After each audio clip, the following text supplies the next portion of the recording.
Bom, gente, a aula de hoje eu quero apresentar e continuar na nossa última conversa, que é iniciando os trabalhos, né? Agora a gente vai dar sequência aos trabalhos, pensando a partir também dos nossos rascunhos, né? Então já existe aí uma primeira escrita dessa nossa proposta dentro do curso, né? Que tem também ligação nesse sentido de vocês, após elaborar os seus projetos, acabando o curso, começar o processo de articulação, né, dentro de editais e buscar, né, captar recursos, patrocínios diretos, editais privados, estatais. Então, eu vou trazer hoje um pouco, vou falar de elementos que são muito relevantes dentro da elaboração de um projeto, né? E aí a gente tem que prestar atenção em algumas questões. O seu projeto, sua proposta, ele deve sempre responder adequadamente a um problema identificado, né? Você tem que identificar o que você quer com o seu projeto pensar e transformar em ações, né? Quais são os objetivos gerais específicos para se pensar esse problema, esse X da questão, eu vou definir assim, né? Porque aí se encaixa em cada ideia, né? Individual.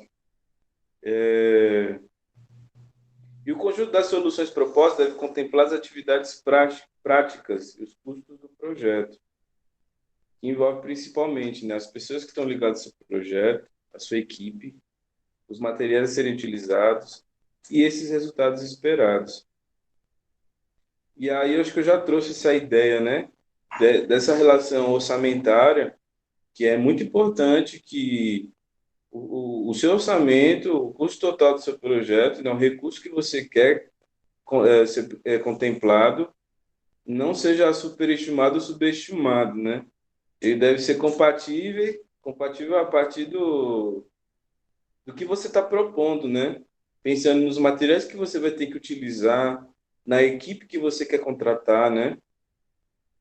E pensando nas possibilidades financeiras, né? Desse patrocinador, o edital, apoiadores. Às vezes você tem um projeto que ele é de médio, grande porte, mas você só conseguiu captar um valor que você só possa fazer ele em pequeno porte.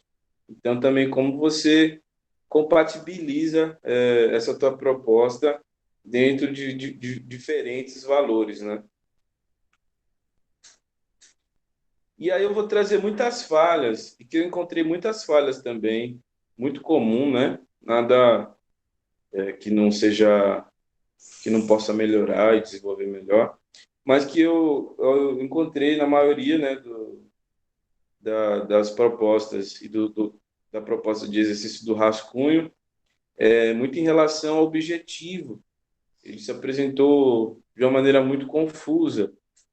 E se você tem um objetivo confuso, você tem uma alta probabilidade de fracasso, né?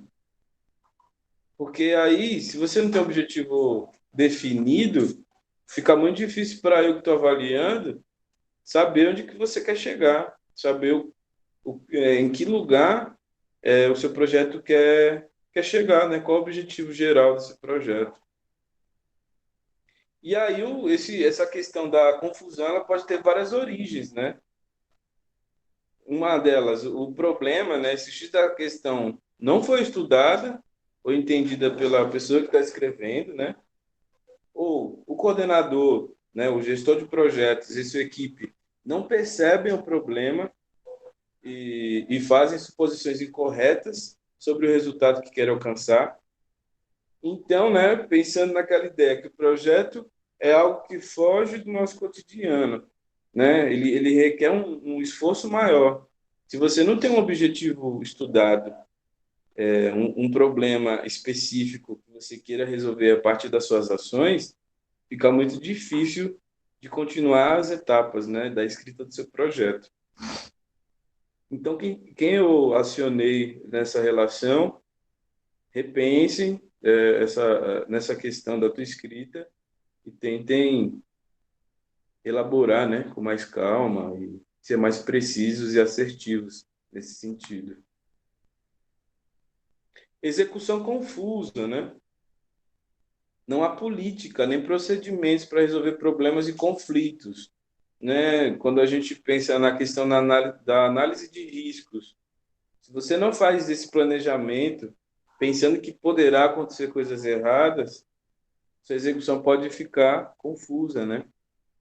Ou cronograma de atividades, e resultados estão incompletos. Encontrei muitos rascunhos com essa questão. O cronograma ele nunca pode estar em aberto, pensando que seu projeto tem início, meio e fim. Como é que você decide itens e deixa em aberto os tempos, né? Então, o que que a gente costuma fazer? Não precisa necessariamente, quando a gente está dentro do edital, que pensa que um projeto, né, que define, o seu projeto tem que ser feito em 12 meses.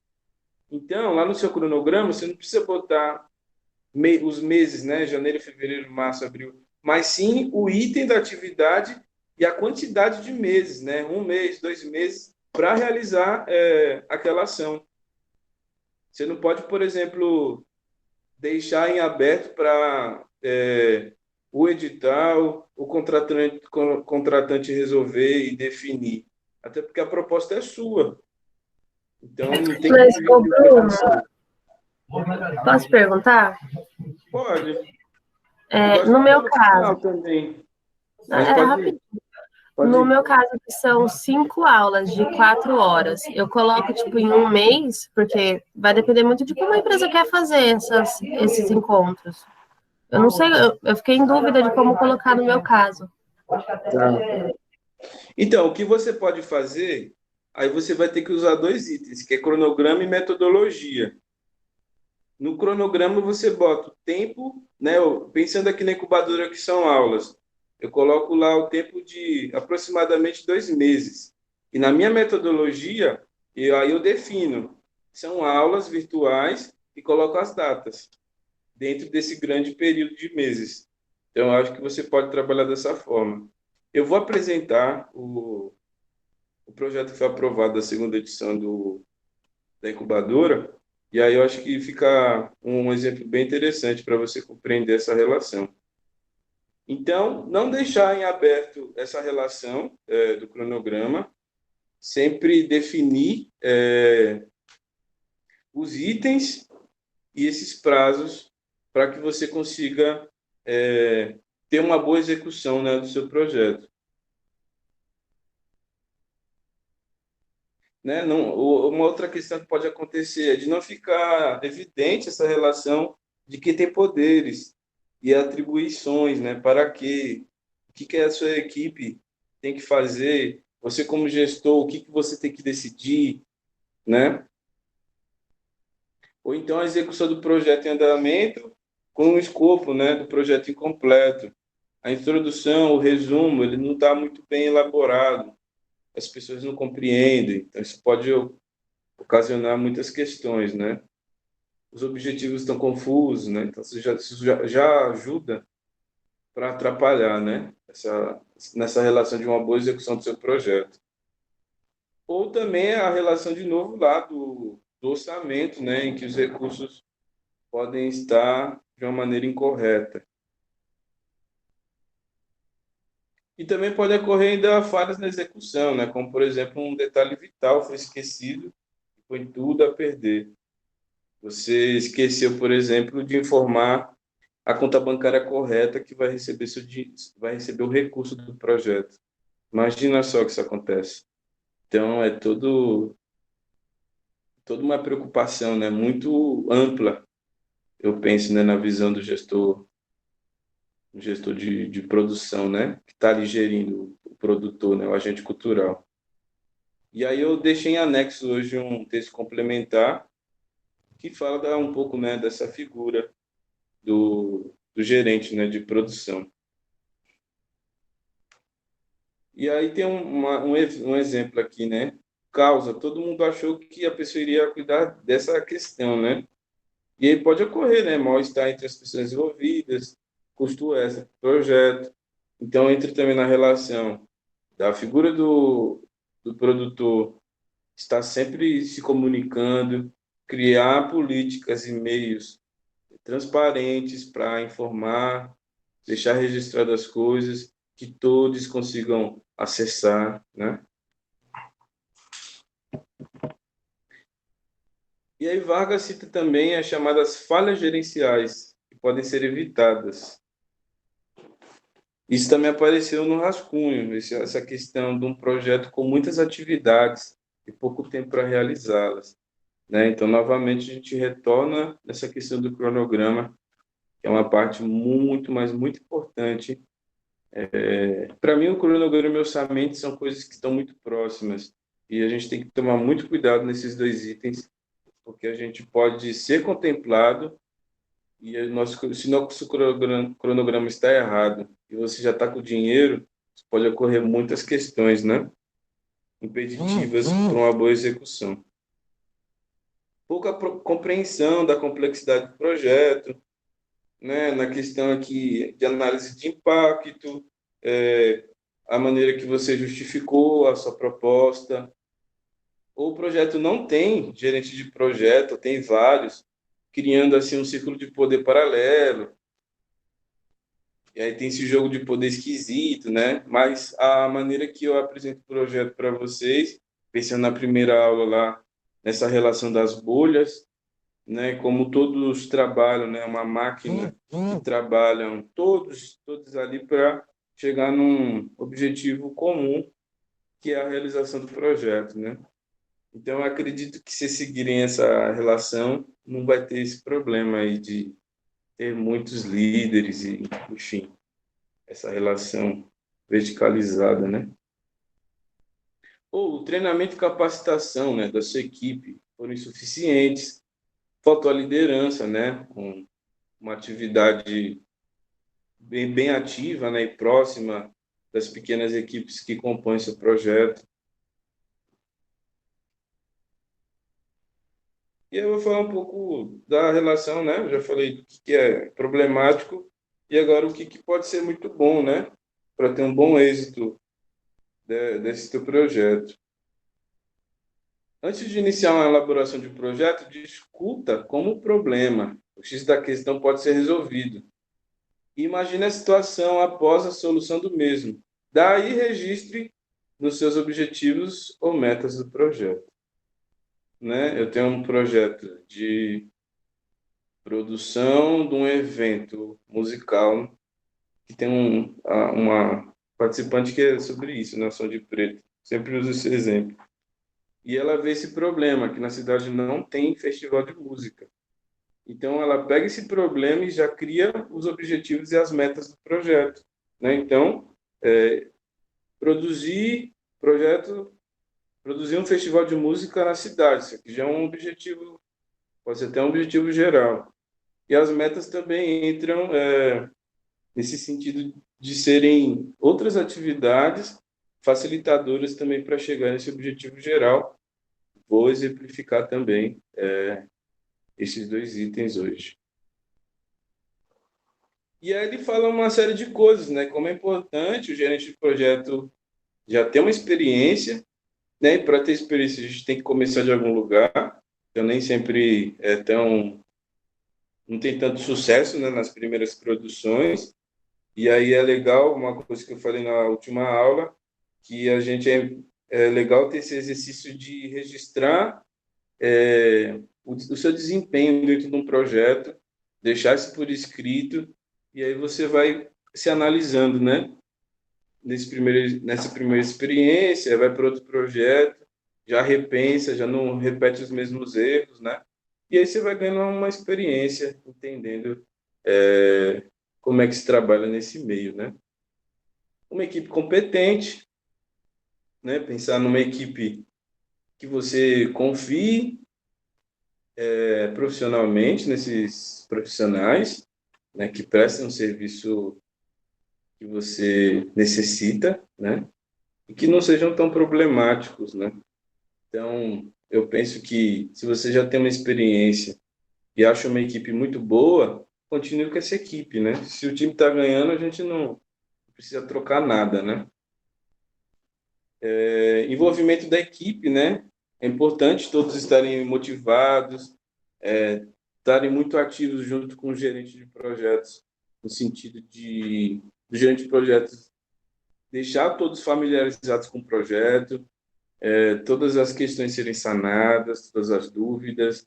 Também o produtor deixar muito definido o que ele quer de cada um. Também isso é muito importante, né?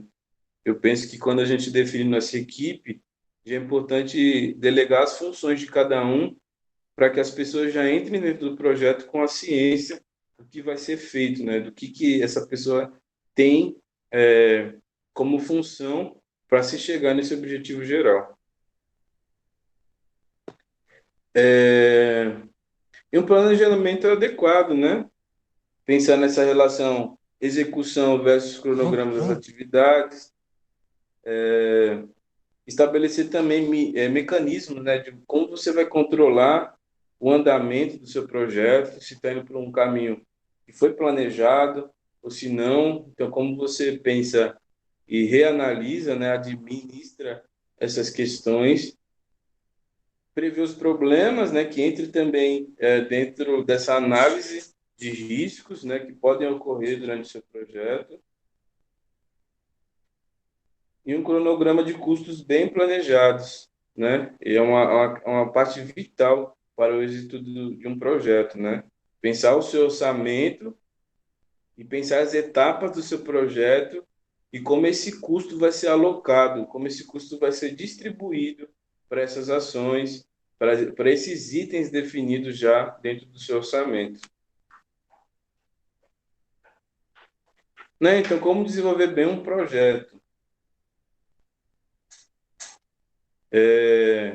E aí eu trago aqui uma relação de um exemplo, né, muito simples, como pintar uma pintura, né, um projeto de pintura na cantina da escola.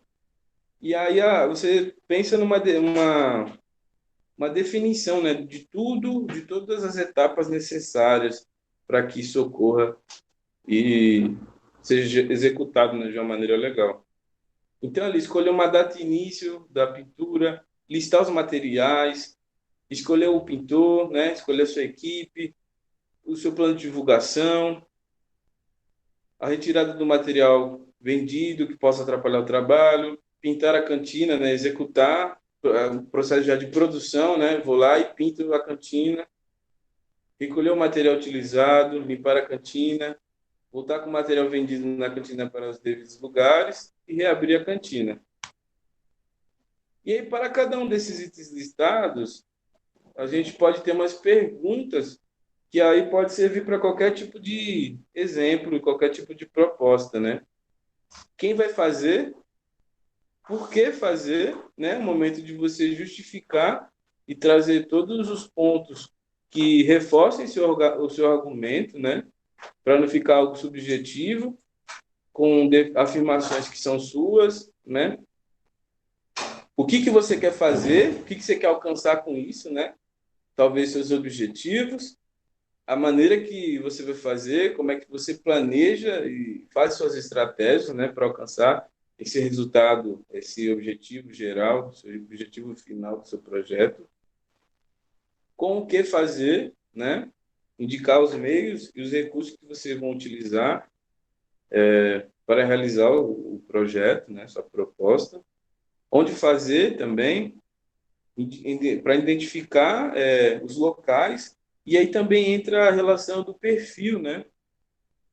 Pensando em território e qual o perfil do seu público-alvo que o seu projeto está pensando, né?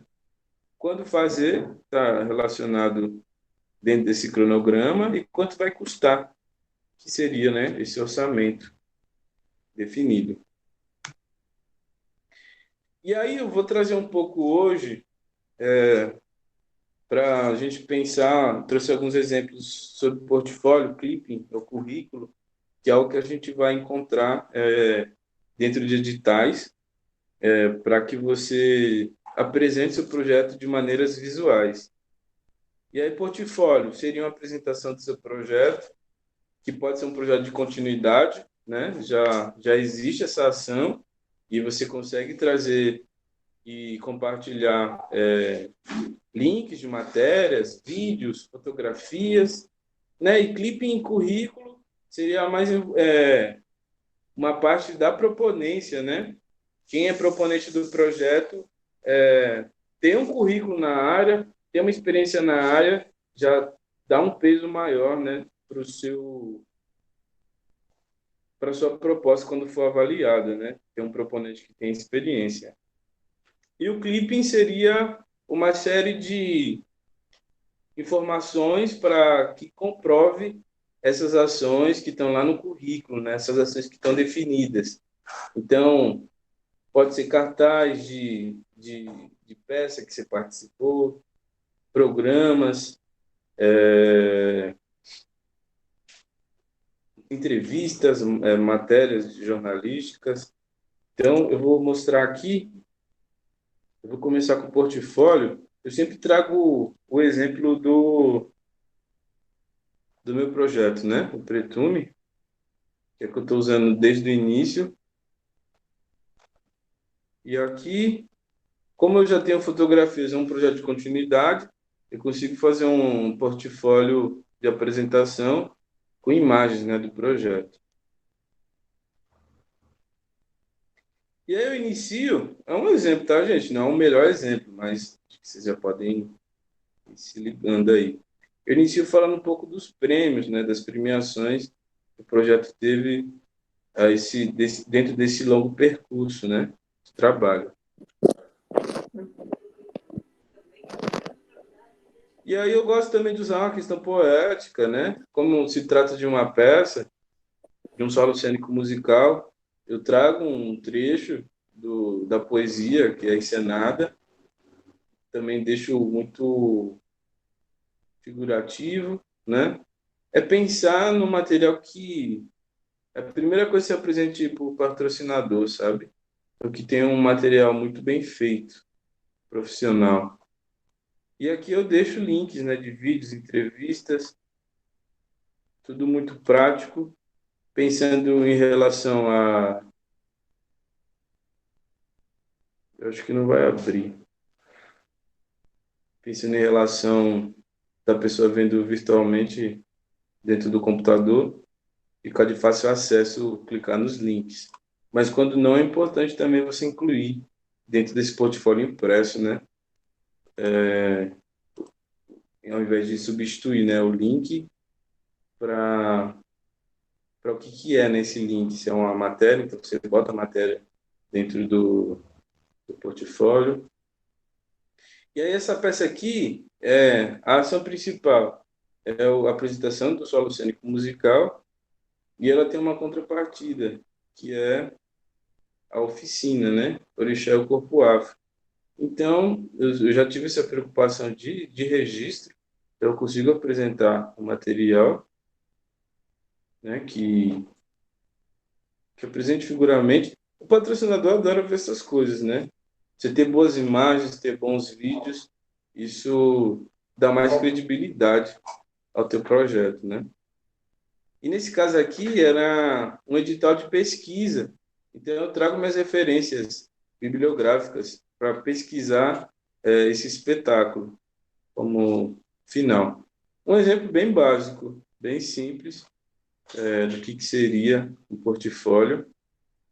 É um momento assim de muita criatividade, então ter um bom designer gráfico também ajuda nessa relação. E aqui eu vou trazer um tipo de currículo junto com o clipping. Esse modelo aqui é utilizado no Fundo Estadual de Cultura do Estado de Minas, que pede um nome, aí você faz um breve histórico, né, do que você faz, a tua formação, as formações complementares, informo também de novo minhas premiações. E aí como o projeto era para falar do projeto Pretume, que tem uma temática afro-brasileira, eu trago minhas principais realizações na área cultural, né? Na área de cultura afro-brasileira. Então, aqui eu coloco o ano, coloco o projeto, faço uma breve descrição dessas atividades. Também posso colocar links, né? E aqui eu deixo outros trabalhos também, que eu desempenho como ator, músico, narrador de história, performer. Também muito basicão, assim. muito objetivo, né? Não adianta a gente encher de coisa. E aí, o clipe, né? Aí eu inicio aqui apresentando, né? O programa do festival, meu crachá, tudo que tenha meu nome, tudo que tenha foto, é uma maneira de a gente deixar registrado, né? Então, tem uma arte, coloca, tem uma foto, comprova, né?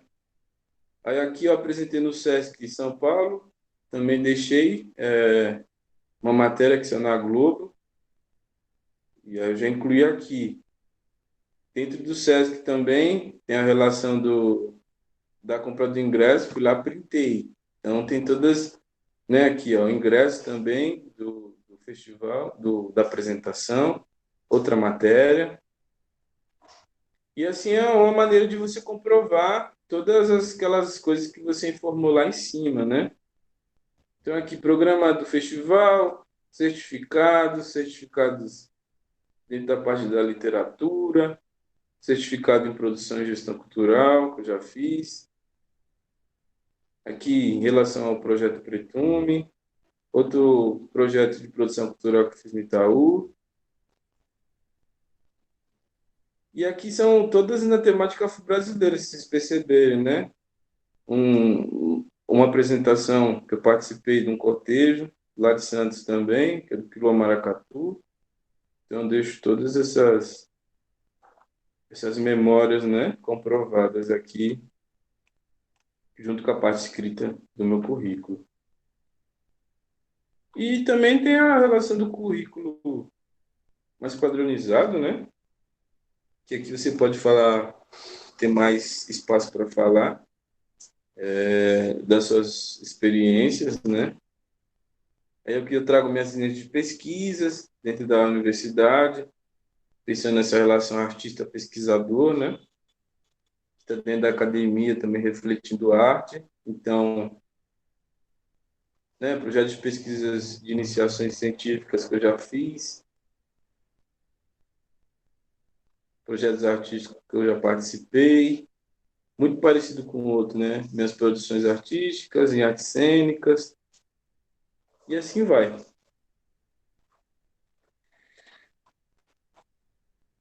São alguns exemplos, né, de materiais comprobatórios que você também vai pedir para sua equipe de projeto, né? Você vai pedir um currículo com clipping de cada participante, né? Pensando que quando a gente faz uma proposta para um edital, para um patrocínio, a gente tem que apresentar todos os profissionais que vão trabalhar com a gente. Isso, para mim, é muito importante. Não adianta você fazer um puta projeto e ter um monte de atividade com um monte de profissionais que são ghost, né? Não aparece em nenhum momento na parte da equipe. Então, isso você perde muito peso, porque a pessoa que está avaliando não sabe se realmente você vai contratar essa equipe, se existe essa equipe. Então, todos os envolvidos no seu projeto, você tem que fazer esse tipo de comunicação, de pedir esses documentos, né, de currículo, clipping, para que você possa incluir em anexo dentro do seu projeto. Deixa eu ver mais o que eu vou falar aqui. Me perdi. Tá, agora eu vou falar um pouco do MEI. Eu não sei se todo mundo é MEI. Teve uma galera que na inscrição se interessou. E eu vou defender um pouco a importância da gente, como produtor cultural, ter, partindo, né, de uma primeira e pequena abertura de empresa, né, que pode ser como microempreendedor individual. E aí, uma das facilidades, né, você, como prestador de serviço, né, um produtor que presta serviço, às vezes a pessoa, um proponente, pode te convidar só para você produzir o projeto dessa pessoa. Então é legal você poder emitir nota de prestação de serviço, né, para essa empresa, para esse projeto, né? E aí eu trago exemplos, né? Quando eu apresentei no Sesc, eu tive que emitir nota. Quando eu apresentei aqui em Uberlândia na semana de aniversário, que foi um evento cultural onde eu pude apresentar o Pretume, tive que emitir nota para a Secretaria de Cultura. E uma outra relação é que anualmente o MEI pode faturar até 81 mil, e existem as taxas mensais, né? Que se chamam DAS, que é uma guia de recolhimento. E ali você paga os impostos, e dentro desses impostos está o INSS, que é a contribuição para a nossa aposentadoria, né, do governo, e que também você já fica em dia com isso, né? Eu fiz 18 anos, já abri meu MEI. Então, desde lá já estou contribuindo para a minha, que eu espero, né, minha aposentadoria.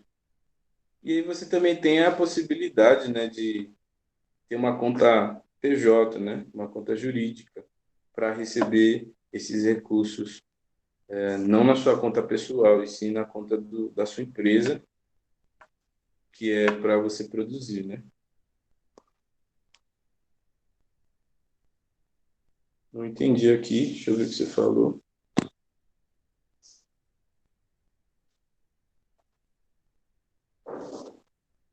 Então, existe muitos editais ainda que só trabalham com Simples Nacional, né? Que é uma categoria que recebe um pouco mais de faturamento do MEI. Mas eu acredito que sim, tem muitos editais que não aceitam. Mas eu acho que, com o passar do tempo, a galera está agregando mais os microempreendedores, pensando que muita gente da área artística está utilizando, né, essa forma, esse meio de formalização de trabalho. O SESC mesmo já pensando, né, que é um espaço muito respeitado, ele já compreende isso e aceita emissão de nota fiscal a partir de MEI, né? E aí, como emitir a nota fiscal, né? Cada município trabalha de uma forma. Você pode pesquisar aí quem não tem. Se existe uma sala do empreendedor, se está dentro de alguma secretaria municipal, mas pode ter certeza que tem que ter, né? Esse meio para que a galera consiga se formalizar. E aí, dentro desse, quando você se credencia, né? Dentro do município, ele já tem um próprio sistema de nota fiscal eletrônica, que ali você consegue, com o seu cadastro, com o seu CNPJ, entrar e começar a emitir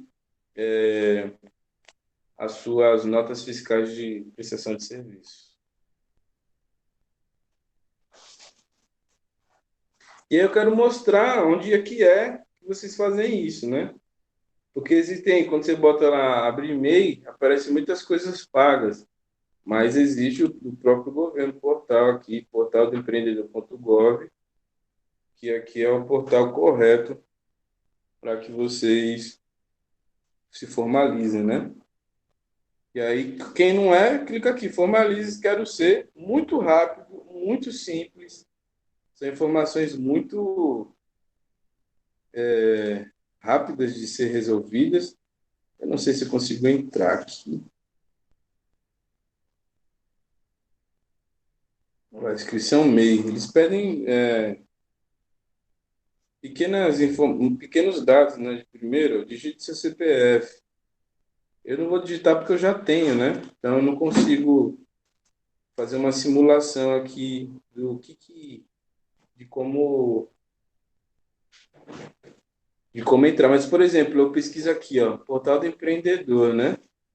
E aparece uns aqui, ó, portal do MEI, abre o seu MEI agora. Esses aqui são pagos. Sempre procure o Gov, que é o correto de ser acessado, né?